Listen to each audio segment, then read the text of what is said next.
আসসালামু আলাইকুম বন্ধুরা, কেমন আছেন সবাই? আশা করি ভালো আছেন। ইউকেতে এখন শীত এসে যাচ্ছে, সেপ্টেম্বর মাস, অটাম চলছে। তো বরাবরের মতো আবারও বলছি, শীত যখন এসে যায় গাছের শ্রী চলে যায়।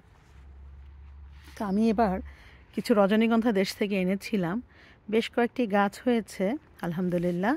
তবে আমি এবার একটা পরীক্ষা করছি যে যেহেতু এদেশেই থাকবো, গাছগুলোকে ধীরে ধীরে এদেশের আবহাওয়ার সাথে উপযোগী করে তোলা যায় কিনা সেটার একটা চেষ্টা নিচ্ছি। তো এর সঙ্গে আরও 4-5টা টব ছিল, সেগুলো আমি ঘরে নিয়ে গিয়েছি। এই একটি টব আমি শীতে বাহিরে রেখে দেখতে চাচ্ছি কি দাঁড়ায়। অবশ্যই যখন স্নো হবে তখন তো গাছ ঢেকে দিতে হবে, নয়তো বাল্বগুলো পচে যাবে। তো এটা পরীক্ষামূলকভাবে আছে, দেখা যাক কি হয়। এই তো গোলাপ, আর সারা বাগান জুড়ে দেখবেন সৌন্দর্য ধীরে ধীরে কমে যাচ্ছে। তার মধ্যেও কিছু কিছু ফুল যেগুলো এদেশের আবহাওয়ার সঙ্গে উপযোগী, তারা ফুটে চলেছে সুন্দর। এই ফুলটির নাম হচ্ছে বেগুনিয়া, খুব সুন্দর, নানান কালারের হয়। এই হচ্ছে ফিউশা, অনেক অনেক ফুল এখনও ফুটছে। তো আজকে বাগানে এসেছি অন্য কারণে। আসলে হঠাৎ করে দেখলাম আমি যে কচু গাছগুলো লাগিয়েছিলাম, কচুর শাকগুলো খুব সুন্দর হয়ে আছে। তো ভাবলাম ঠান্ডায় তো নষ্ট হয়ে যাবে, তো শাকগুলো কেটে ফেলি, কেটে রান্না করে খেলেও ভাল লাগবে। তো সেজন্য কচুর শাক উঠাতে আসলাম।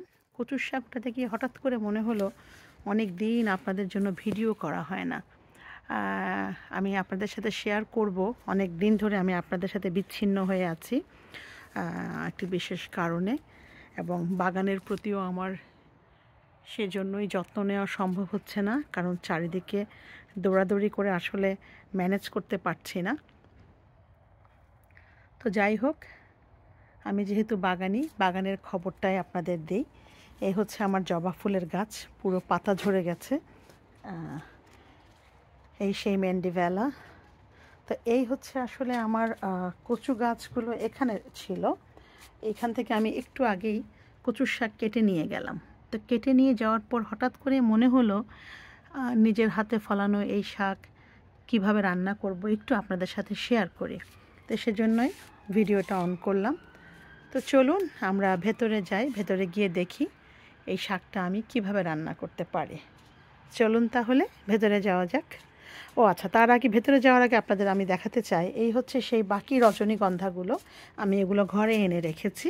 এগুলোকে ঘরে রেখেছি কারণ যতই এক্সপেরিমেন্ট করি না কেন, এত শখের গাছ, ভয় লাগে যদি কিছু হয়।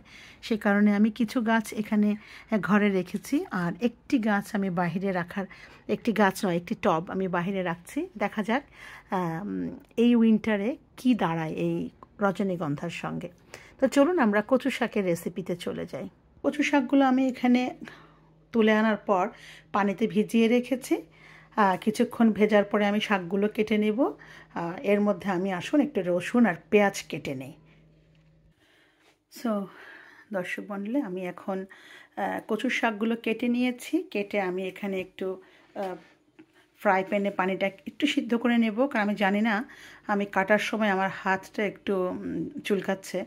সো আমি একটু ভাপ দিয়ে পানিটা ফেলে দেব এই কচুর।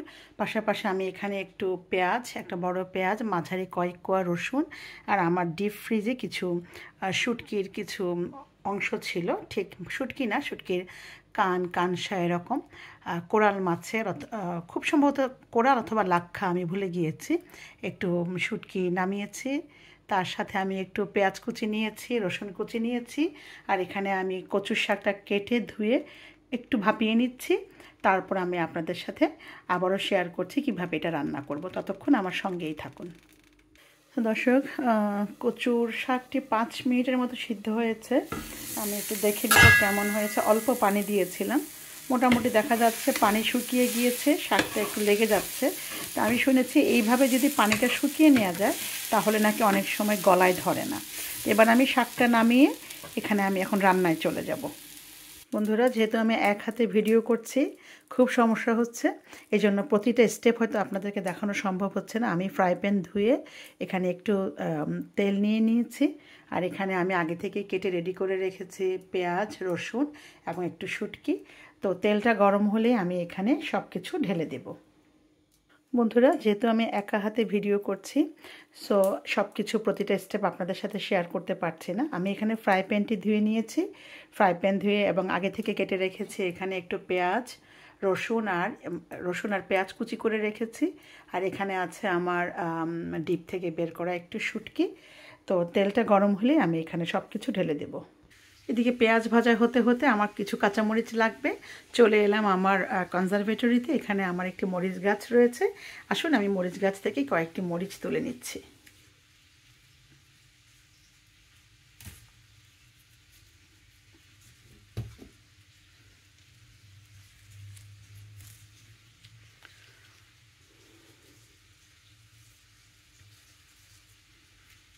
এই যে হয়ে গেল, আমার এই কয়েকটি মরিচেই হয়ে যাবে। চলুন আমরা আবার রান্নাঘরে ফিরে যাই। বন্ধুরা, পেঁয়াজ এবং রসুনের মধ্যে আমি শুটকিগুলো ঢেলে দিয়েছি।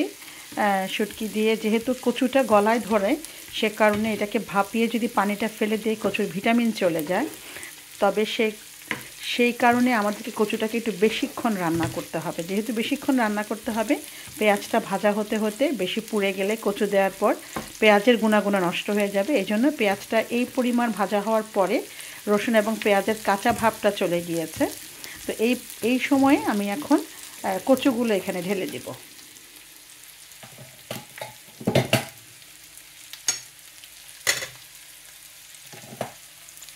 এই যে কচু আমি ভাপিয়ে রেখেছি, আর আমার গাছ থেকে তুলে আনা কাঁচামরিচ, এই সব কিছু এখন আমি ফ্রাই প্যানে ঢেলে দেব।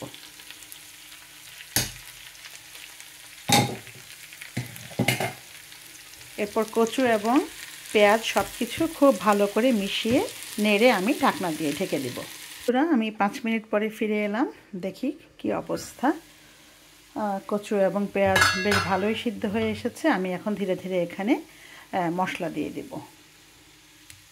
প্রথমে দিয়ে দিচ্ছি একটু হলুদ, এরপরে ঝালটা একটু বেশি দিব, যেহেতু শুটকি এবং কচু ঝাল দিলে গলা যা চুলকানোর যে সমস্যা সেটা একটু কমতে পারে, এই জন্য একটু ঝালটা বাড়িয়ে দেবো। এই মরিচ একটু এক্সট্রা হট, যে কারণে অল্প দিব। কাঁচামরিচও দিয়েছি এর মধ্যে। দিয়ে দিচ্ছি পরিমাণ মতো লবণ। এরপর এটাকে আমি ভালোভাবে নাড়িয়ে দিব। ভালোভাবে নেড়ে তারপর আমি আবার ঢেকে দেব। মশলা দিয়ে সব কিছু দিয়ে নেড়ে ভালো করে নেড়ে আমি সামান্য একটু পানি মিশিয়ে দিয়েছি এবং আবারও 5 মিনিটের জন্য ঢেকে দেব। এভাবে যতক্ষণ পর্যন্ত কচু, পেঁয়াজ এবং সব কিছু একসাথে মিশে না যাবে, ততক্ষণ পর্যন্ত আমি রান্না করতে থাকবো। পানিটা দেওয়ার কারণ হলো যে মশলা দেওয়ার কারণে যদি পানি না থাকে, তেলে মশলাগুলো পুড়ে যাবে, তখন স্বাদটা একটু তেতো হয়ে যাবে। একটু পানি দেওয়ার কারণে মশলাটা ভালোভাবে সিদ্ধ হবে এবং ঢেকে দিব। তাতে স্টিম থেকে যে পানিটা আসবে, সেই পানিতেও মশলাটা আর পুড়ার সম্ভাবনা থাকবে না এবং খাবারের স্বাদও নষ্ট হবে না। এখন আমি 5 মিনিটের জন্য ঢেকে দেব। বন্ধুরা, আমি আবারও ফিরে এলাম 5-7 মিনিট পরে। দেখা যাক। আপনারা দেখতে পাচ্ছেন খুব সুন্দর করে শাক এবং পেঁয়াজগুলো মিলেমিশে একাকার হয়ে গেছে। আমি মনে করি অলমোস্ট হয়ে গিয়েছে। তবে আরেকটু শুকিয়ে গেলে, আমার যেহেতু ইলেকট্রিকের চুলো, আমি যদি এখন চুলোটা বন্ধ করে দেই 10-12 মিনিট পর্যন্ত বেশ খানিকক্ষণ চুলাটা গরম থাকবে, তাতে কচুর শাকটা আরেকটু হয়ে যাবে। ওই পাশে আমি ভাত বসিয়ে দিয়েছি, কিছুক্ষণের মধ্যে ভাতও হয়ে যাবে। তো গরম গরম ভাতের সাথে এই কচুর শাক ভাজি অসাধারণ লাগবে। যেহেতু এটা আমার অনেক প্রিয় একটা খাবার, বরাবরই প্রতি বছর আমি আমার বাগানে করি। তো আপনাদের কাদের কাদের কচুর শাক পছন্দের, তারা কমেন্ট করে জানাবেন, এবং কে কোন রেসিপিতে কচুর শাক রান্না করেন সেভাবে তা জানিয়ে আমাকে সাহায্য করবেন, যাতে আপনাদের রেসিপিও আমি কখনো ট্রাই করতে পারি। ভবিষ্যতে অন্য কোনো ভিডিওতে আবারও দেখা হবে।